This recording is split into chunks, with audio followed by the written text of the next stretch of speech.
Hello and welcome to a meaty video, yum, on Star Citizen's monthly report, looking at what Cloud Imperium have been working on for their massive space sim game over the last few weeks and what they're working on now in March 2021. A good amount of this is going into Alpha 3.13 as well, which is coming at the end of the month. So let's start with environments. Planetary effects for locations in PYRO were worked on, as were updates to gas cloud interiors, small debris collisions with ships, as well as a rollout of the sign distance field tech for shield impacts. They set up the lighting levels for the PYRO system sort of like system-wide for the star there. Planets and moons will be easier to set up light-wise for PYRO now too. Jump points received renewed focuses as teams work through some of the associated issues, bringing them to the PU alongside server meshing, which is also receiving a lot of work. The first pass for props for ORISON have been completed, including furniture and some larger hero assets. Work began on interactable props for homesteads, like solar panels and battery packs, and they progressed with a movable gurney and beds for hospital locations as well. They also worked on new outfits and armors for those hospitals too. There was a focus on lighting for the landing zones, looking at habitation rooms, spaceport interiors, and the Voyager bar on ORISON. A lighting pass was also done on the new larger cave entrances, along with ship-to-station docking arms. The landing zone teams split their time between finalising the halls for an upcoming event. Assumedly, that's going to be Fleet Week at the end of May, but it could be some other stuff, and completing tasks for ORISON as well. They've built prototypes of interactive lighting for player hubs and are working out what avenues to sort of pursue for that. The art team have been doing a load of different things. Progress was made on the colonial outposts, with them moving on to the grey box phase. For spacescaping, the teams there are populating the recently added gas clouds with new asteroid archetypes. The skybox and starfield for PYRO is also further developed. There are new harvestable impact effects which were worked on, and this could sort of like maybe lead to throwing space tomatoes and silly things like that, where they squelch and explode when you throw them at things. They continue to work on vegetation and touch blending too, so that's bendable, flattenable plants and the like, based on if a vehicle moves over them or a player sort of moves past them, you'll see grass sort of shimmer or move based on that. Let's move on to ships and vehicles. VFX work was done on the ping effects, and improvements were made to radar and scanning systems, which will be usable both on foot and within vehicles. So that's going to be really, really good for tracking things, working out where things are. They are improving the interaction and cockpit experience by giving each button and dial a use and linking them to contextual actions. The Nova Tonk is getting work to get it into the game. This involved pushing it past its grey box review and expanding turreted targeting gameplay and weapon usage, and implementing realistic tread motion and tread-based vehicle operation.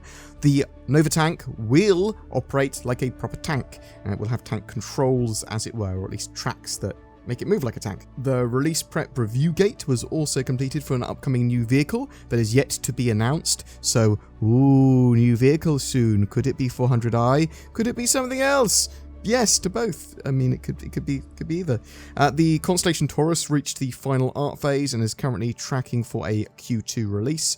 Work continues on the Hercules and its variants, with them wrapping up the final art pass on the jump seats, the remote turret seats, the armory, and the A2 variants, Moab, Mother of All Bombs, so the release mechanism for that bomb. They also wrapped up work on the Moab itself, or at least various parts of it. Looking forward to Big Bomb, that will be cool. Ship to station and Constellation P-52 docking are nearly completed. They've sensibly blocked certain ships from certain docking areas for ship to station docking, so you don't get into a position where you can't fit your ship into the dock because there's something in the way or it's at a weird angle for the station or something. Players will be guided and informed through the docking process, it seems, like being told when the docking clamps are disengaged, things like that. So some cool stuff in-game to go, ooh, this is very immersive. A match velocity mode was also developed for ships to help when docking to a moving vehicle. So you can dock with moving vehicles. That's cool to know, which is extremely difficult otherwise. The grey box was completed for the Aegis Redeemer's cockpit and rear ramp section, while the exterior, landing gear and turrets are all approaching the same point. The update pass on the Aegis Gladius is nearly finished, with only the levels of detail remaining before it can be signed off. A ship naming and a hull degradation pass started in February, with several ships being ticked off, while the Javelin received a docking collar, entrance area, and general lighting pass. Thrusters and dust are getting VFX improvements so that dust accuracy flows and follows paths and sort of gets blasted around appropriately. They're currently implementing mining components that fit into the same slot as mining consumables. However, the components aren't consumed on activation and act as a subcomponent of the mining laser, allowing the player to mix and match components and consumables as they see fit. At the same time, they added a handful of smaller features to the mining UI, including a range indicator and animations on scanned information. They also made a start on the size 7 bearing ballistic Gatling gun, so this is for the Ares Inferno more specifically, and began exploring a mag stripping and loading device, though that is much more for the FPS side of gameplay. Investigation was made into potential improvements to weapon skin pipelines as well. They are currently progressing on the subcomponent targeting, so this is so important for the game.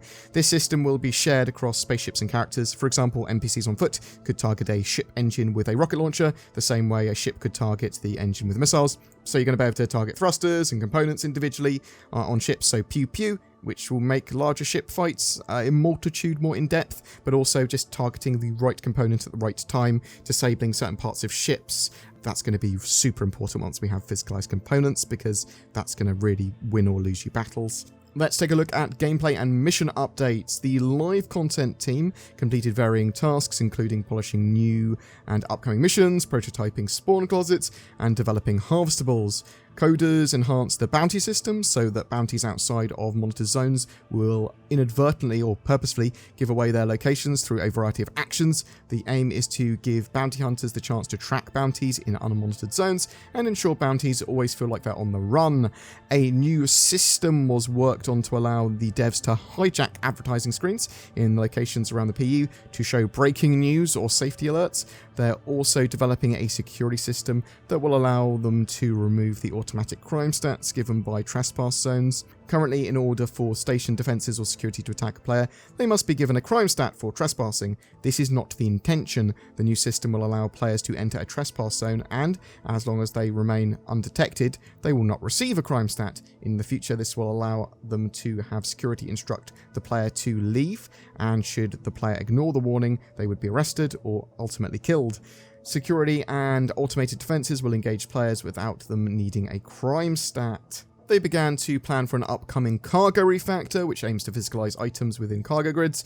This requires the team to reevaluate how they deal with volatile cargo, mining, refining, and several other intertwined systems. The refactor will also see the commodity kiosk convert from flash to building blocks and tie into the asset manager. That is good news. Obviously, everything that builds into better asset management systems is better for the economy, and we will have less problems with weird bugs and sales problems. QA have tested content for Alpha 3.13 in preparation for Evocadi testing, including ship-to-ship docking, new harvestables, updates to medpens, and force reactions. QA also updated their test plans, processes, and department structure to better align with the releases and events coming this year. There is now better tracking of spawned AI in the persistent universe. Work was also finished that will allow them to control, see, and modify critical services. This is all in order to get ready for the preparation of integration of the Quantum, the dynamic universe simulation, and we will be seeing a presentation and some updates on the Quantum system from Tony Z in the near future. The new Gatling mounted turrets saw a lot of work, and they're pretty cool as an alternative to infantry heavy weapons like the railgun.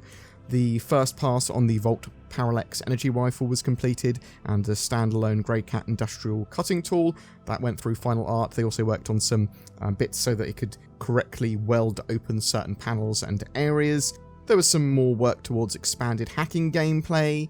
NPCs and AI had various behavior work done to them for the social side of things, sort of getting engineers as well moving around areas, so these NPC engineers will be able to interact with panels and pick up things and move stuff around and look like they're busy doing some more complex tasks and actions at landing zones. We also saw implementation of some variations of actions, so we see lower amounts of repetition from NPCs in the game. Patrol behaviors were updated and usables were given more tags and functions.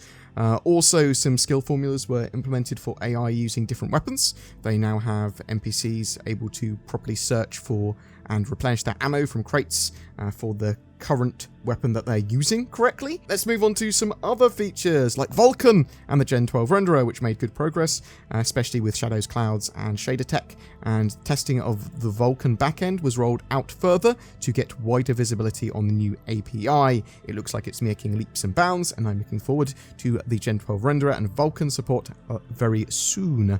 There was lots of physics work. They finished tier 1 of their geometry instancing and various rigid body, rat and ragdoll, and zero-G improvements. VoIP and FOIP saw improvements as well. Hopefully that should be a lot more useful and stable in 3.13. Turbulent coordinating with other Cloud Imperium devs delivered their first milestone in the server meshing project. A portion of the team shifted to server meshing project deliveries, with more to be added as the project progresses. Turbulent also delivered updates for the reputation system to give players the ability to set preferences, get notified when their reputation changes, and visualize their reputation history. Tech Animation had to clean up assets as a core change in the in-engine animation pipeline invalidated a large number of them. Narrative looked at the next steps to transition the vast amount of fictional dispatches into the game, enabling players to receive news updates about events in the system or listen to short stories during long flights. It's great to hear that that's getting some thought now, so that's actually pretty big, and I wonder if they will allow you to listen to YouTube things in-game maybe, or if it will all be only in-game lore in-game, and it'll be interesting to see what they're allowed to do, sort of copyright-wise versus what's sensible to do. But boom! That's it for this month's report. We will be checking out Star Citizen's Squadron 42 report shortly though. Star Citizen Alpha 3.13 should be in our hands later in March, and all systems are go trying to make that happen. But what do you think? Are you excited by any of the features that are being worked on that were mentioned here? Are you liking the progress and updates that Cloud Imperium are giving us? Or do we need some more? When do you think we'll see the Vulkan integration and the Gen 12 renderer stuff? What events do you think we're going to see throughout 2021? When do you think we're going to see the quantum updates? Whatever your thoughts, I'd love to hear from you in the comments below. I'm a massive NordVPN shill. Zin somehow represent shilling on the screen. In the current climate and modern digital age, you want your spaceships and internet browsing histories to remain yours and yours alone. I don't want some guy, let's call him Big Jake. I don't want Big Jake to see what I've been looking at. I don't want to even keep a record of what I've been looking at. No stealing my credit card infos. No. NordVPN provides protection and anonymity, it makes you anonymous, and accessibility to the internet. And if you are looking for a VPN, consider it, because it's also cheap. We use the links below for discounts and deals. Every month we have a ship giveaway, and March is no different. We're giving away a trio of ships, one each to 3 lucky winners.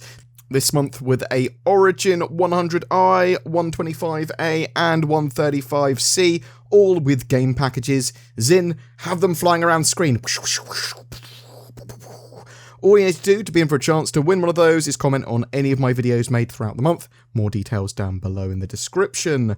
Please remember to like, subscribe and share the video, tickle the bell, whatever that means. It helps grow the channel and helps us make content more regularly. If you would like to further support the channel, please consider becoming a YouTube member with the join button below the video. You'll get some exclusive content each month, as well as a badge and emotes to use in your comments. There's also Patreon and direct donation links too. It's all down in the description below. Click all of it. All of it. Thanks for watching. I hope you have a great March and roll on Alpha 3.13. Say thanks for watching, Zin. Thanks for watching, Zin.